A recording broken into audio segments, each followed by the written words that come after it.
പകർച്ചവ്യാധികളുടെ വ്യാപനം തടയാൻ സംസ്ഥാനത്ത് 3 ദിവസം ഡ്രൈ ഡേ ആചരിക്കുമെന്ന് ആരോഗ്യവകുപ്പ്.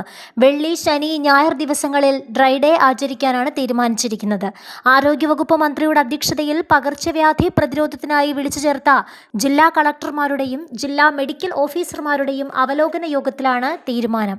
വെള്ളിയാഴ്ച സ്കൂളുകളിലും ശനിയാഴ്ച ഓഫീസുകളിലും ഞായറാഴ്ച വീടുകളിലും ശുചീകരണ യജ്ഞം നടക്കും.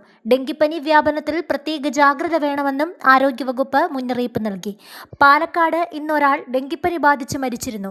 കരിമ്പുഴ ആറ്റാശ്ശേരി സ്വദേശി ജിജോ മോഹനാണ് സ്വകാര്യ ആശുപത്രിയിൽ ചികിത്സയിലിരിക്കെ മരിച്ചത്. ജില്ലയിൽ ഒരാഴ്ചക്കിടെ 3ാമത്തെ ആളാണ് ഡെങ്കിപ്പനി ബാധിച്ച് മരിക്കുന്നത്. അതേസമയം കോഴിക്കോട് ജില്ലയിൽ ഒരാൾക്ക് കൂടി മലേറിയ സ്ഥിരീകരിച്ചു. വളയത്ത് താമസിക്കുന്ന അതിഥി തൊഴിലാളിക്കാണ് മലേറിയ സ്ഥിരീകരിച്ചത്. വളയം ടൗൺ ഉൾപ്പെടുന്ന 14ാം വാർഡിലാണ് രോഗം റിപ്പോർട്ട് ചെയ്തത്.